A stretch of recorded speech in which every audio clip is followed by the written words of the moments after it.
In this episode, we head further south, exploring more of Malawi before crossing over into Zambia. But after the chaos we faced at the Kasumulu-Songwe border, will this go any smoother? Stick around as we dive into some incredible experiences, exploring the majestic Victoria Falls, camping with elephants, and enjoying a breathtaking sunset cruise. For those of you who are planning a visit to Livingstone or Zambia in future, I'll also be sharing some useful tips and activities to help you make the most out of your trip. But not everything went as smoothly as we hoped. We ran into some engine problem that almost brought our adventure to an abrupt halt. Stick around to find out how we handled the situation.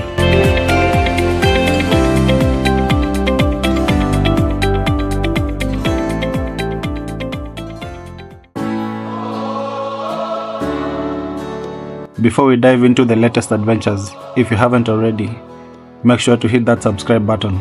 We are on the road to 1,000 subscribers, and your support is what keeps these adventures going. Trust me, you won't want to miss a single moment of what is coming next.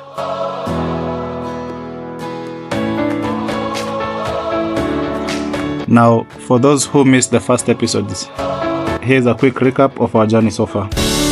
It all started in Nairobi, packed and ready to embark on this epic road trip. Our first major challenge came right at the Namanga border crossing into Tanzania, where we ended up spending a whopping 4 hours just to get through. Talk about a slow start, but little did we know that this was just the beginning.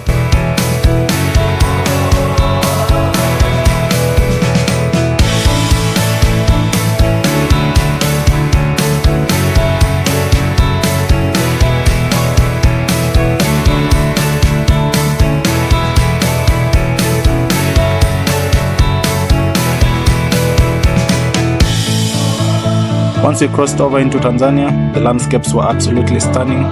Lush greenery, rolling hills, and those classic wide open African skies.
The surprises didn't stop there.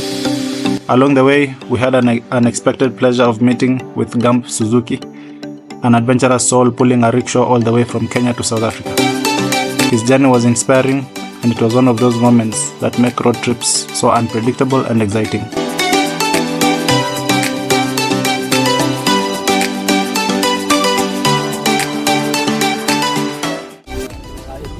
So where's the guy from? Nairobi. From Nairobi. So we started July 1st. So we are going to Malawi, then Zambia. How many days? Our total we are doing about 18 days. 18 days. We have finished about 4 days, 3 days. We still have how many? Quite a bit. 15.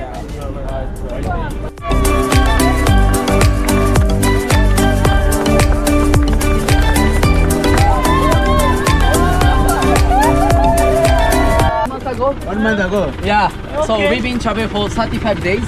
So now we are on the way to Zambia. So finally we're going to Cape Town. Okay.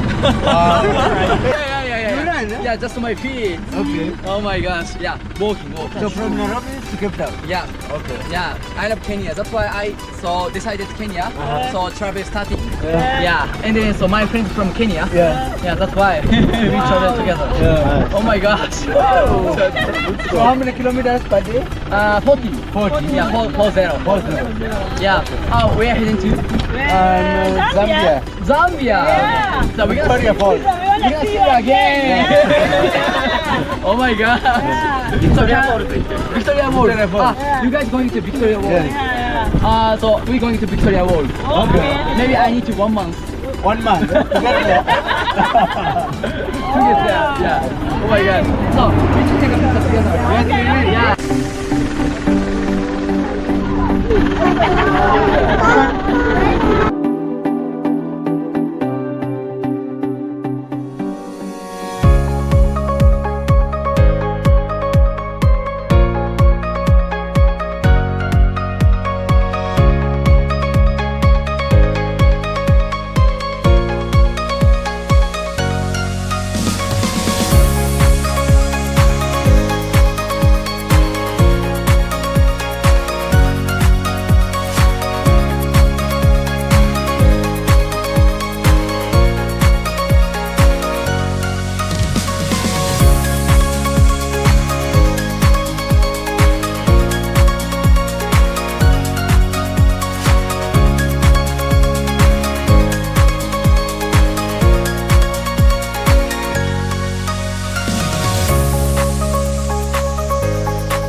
The real test of endurance came at the Kasumulu-Songwe border, when we tried to cross over from Tanzania into Malawi.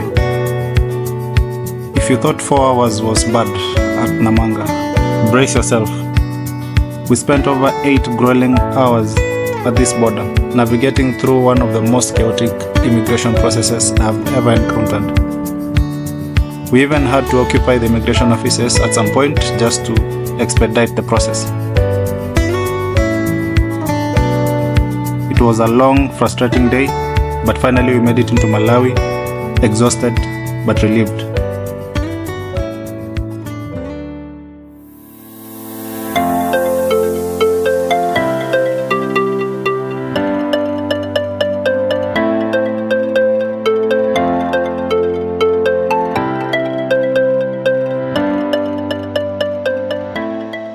After finally crossing into Malawi, the rough state of roads combined with the long delays at the border significantly slowed us down.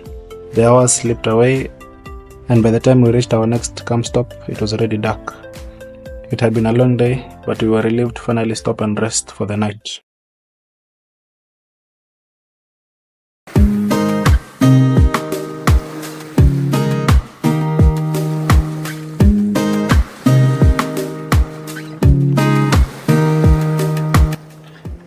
The morning after, we were treated to yet another incredible sunrise.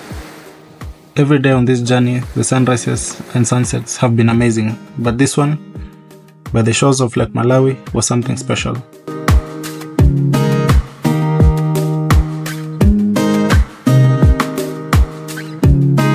One fun fact about Lake Malawi is that it's one of the deepest lakes in the world and home to more species of fish than any other lake in the world, making it a haven of biodiversity.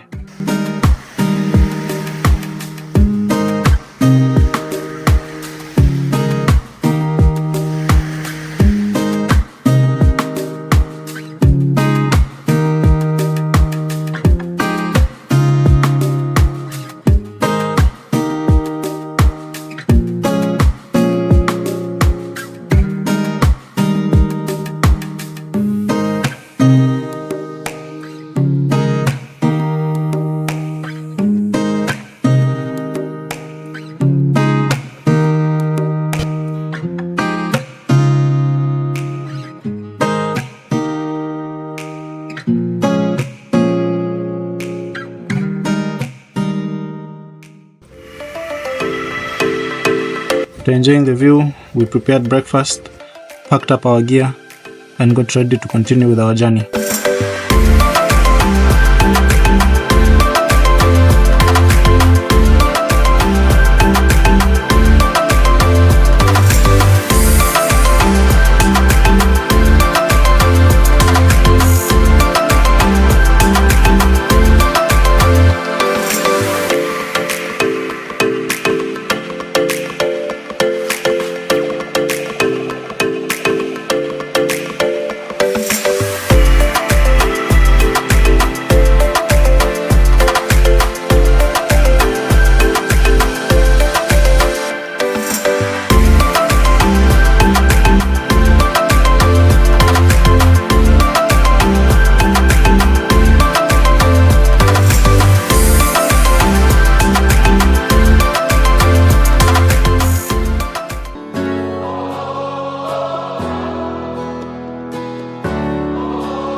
Malawi was a bit of a strange mix.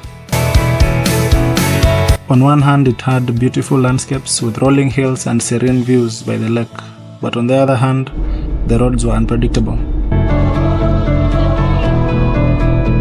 Either they were really good, really bad,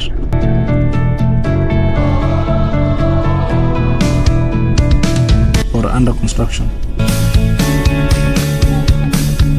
It made driving here quite an adventure in itself, as we navigated from one extreme to the next.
Lake Malawi is truly remarkable.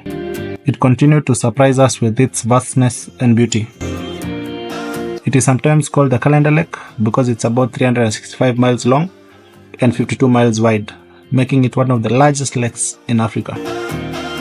After soaking in the beauty of the lake, we couldn't pass up the chance for some adventure.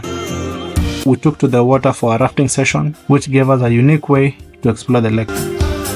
The combination of calm waters and breathtaking views made it an unforgettable part of our journey.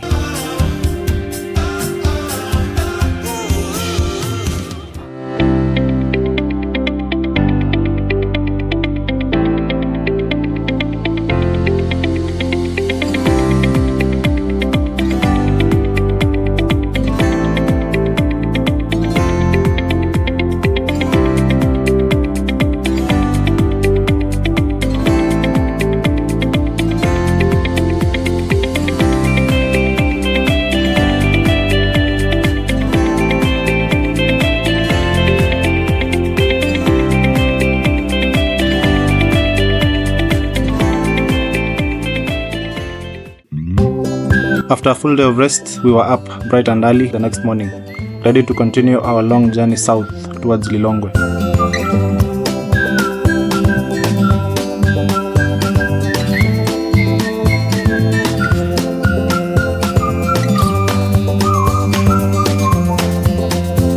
The road ahead, however, wasn't going to make it easy for us. In some stretches, the roads were incredibly narrow, making it tricky to pass oncoming traffic.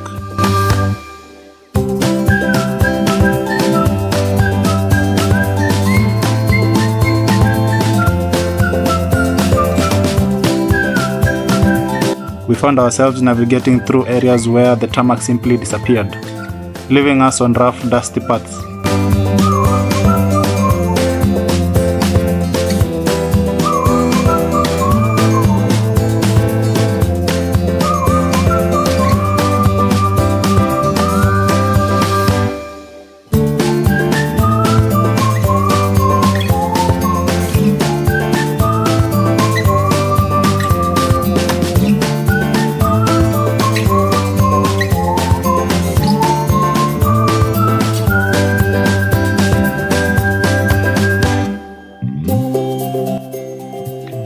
As we got closer to Lilongwe, the roads finally began to improve. The once bumpy and narrow paths gave way to smoother, wider roads, making the drive much more enjoyable. It felt like a much-needed break after the challenging stretches we had tackled earlier.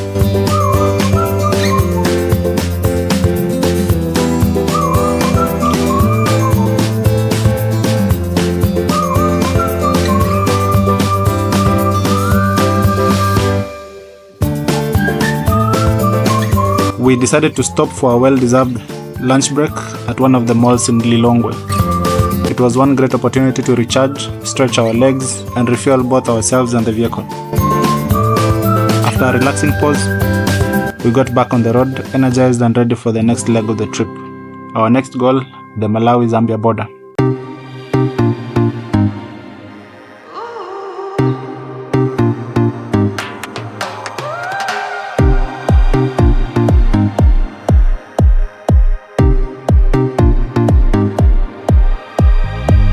We arrived at the Malawi Zambia border at around 2:30 p.m. and right away it was clear that this border crossing would be different. The border looked much more modern, newer buildings and fewer staff, and an overall cleaner environment.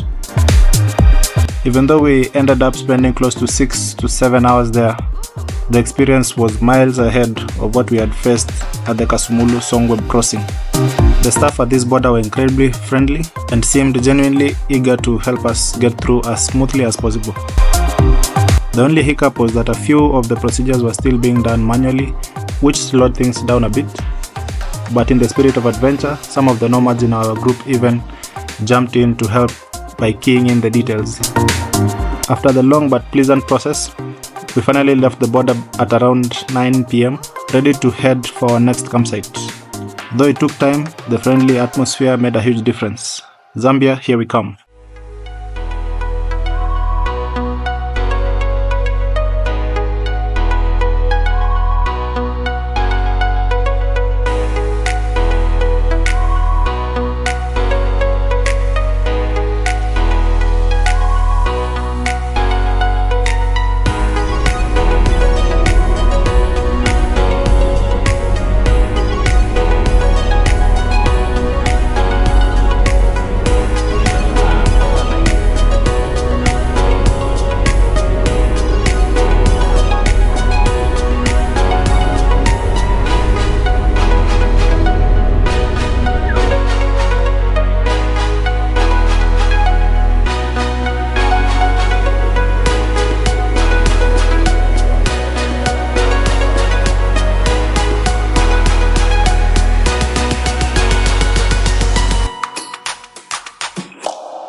Finally arrived in Lusaka, Zambia's bustling capital, where we stopped at the East Park Mall, the largest mall in the country.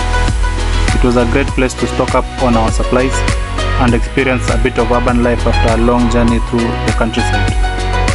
After a satisfying shopping spree, we packed up our essentials and made our way to the campsite, ready to settle in for the night.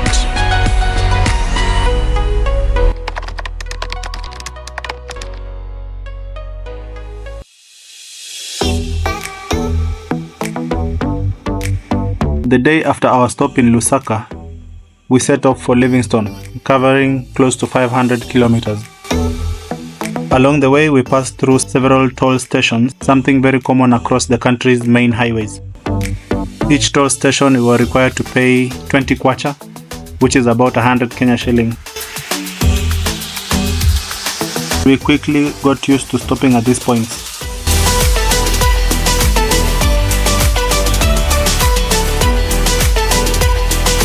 One thing that really stood out during this leg of the trip was just how dry Zambia was at this time of the year. Everywhere we looked, the landscape was parched, with dusty roadsides and dry vegetation stretching as far as the eye could see. Despite the harsh conditions, the roads remained smooth and we kept pushing towards our next big adventure in Livingstone. Mabibi na mabwana, kwa sasa ni saa 4 na dakika 15. We are cruising at an altitude of 1,050 meters above the sea level, which means the pressure has reduced, atmospheric pressure. Right now we are at 895 HPA. Temperature outside, which we call the air ambient temperature, is 28 degrees.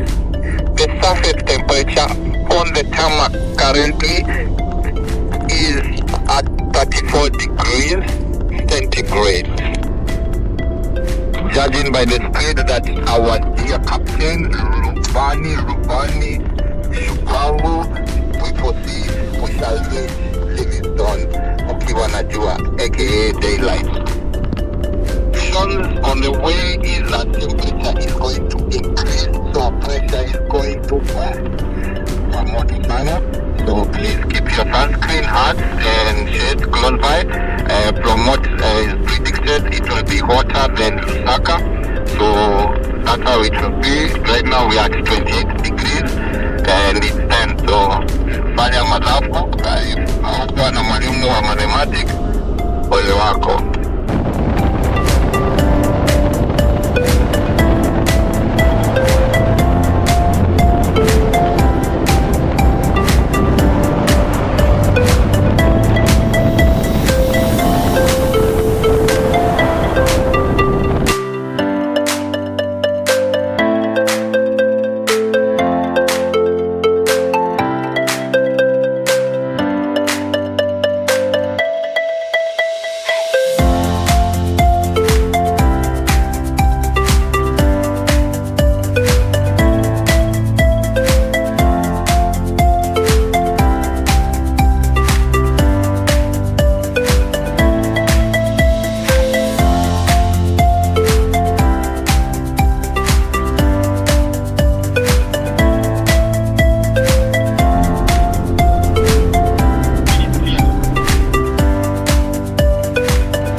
We arrived at the campsite late in the afternoon and immediately began to set up camp.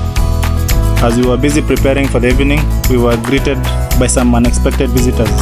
They wandered through the area grazing peacefully as they followed their usual path, which is, as it turns out, ran right through the campsite.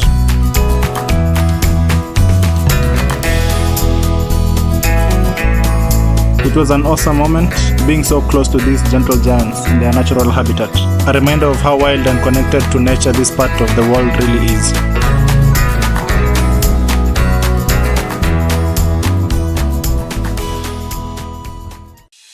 The following morning, I dropped off the vehicle with a local mechanic who mentioned he would need to run some tests. He wasn't too confident about having it fixed within 2 days, even after we had already gone to Toyota Zambia. The engine was still really smoky when it ran, which was very concerning. With no choice but to wait, the mechanic advised me to check back in the evening. Not wanting to waste any time, we took the opportunity to explore Victoria Falls, which was conveniently close to our campsite. It was the perfect way to distract ourselves from the car trouble and take in one of the world's most breathtaking natural wonders.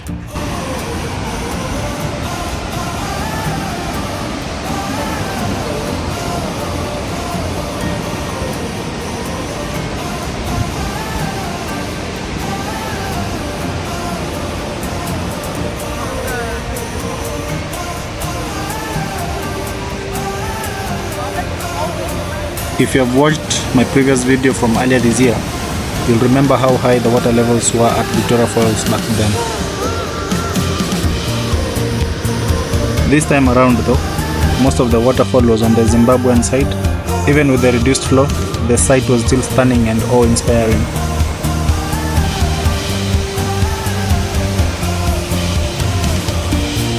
And for those of you planning to visit, here's a tip.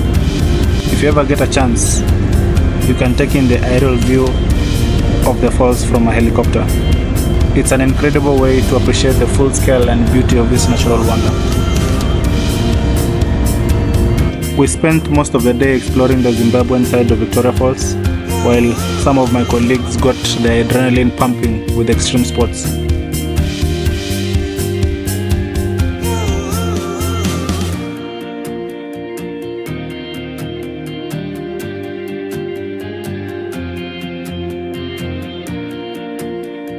For those of you planning to visit, here's a tip.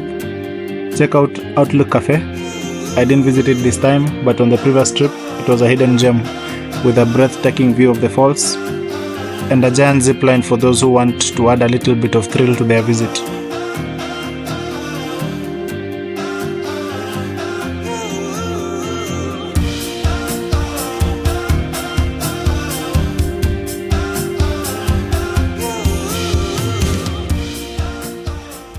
Later that evening, I went back to check on the mechanic who didn't have a solution for the smoky engine. I decided to take the vehicle to another mechanic the next morning. The mechanic was working on several 80 series, which gave me hope since I had a similar vehicle model. After just 10 minutes of testing, he identified the problem. Compressions were being shared between two cylinders, meaning the head gasket was blown. With the help of other mechanics, he started working on the engine. Normally, a job like this takes up to 2 days or even more, but they had less than 12 hours to get it done. Minutes turned into hours, and by the evening, the engine was still being dismantled. We decided to head down to the sunset cruise and spend the evening there.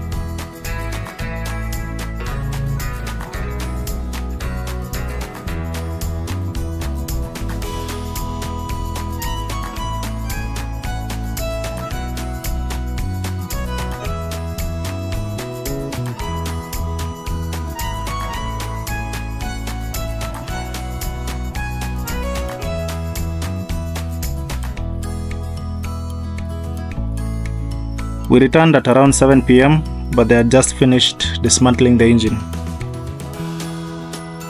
With all hands on deck, they managed to complete the repair by 4 a.m, just in time for a planned 5 a.m. departure.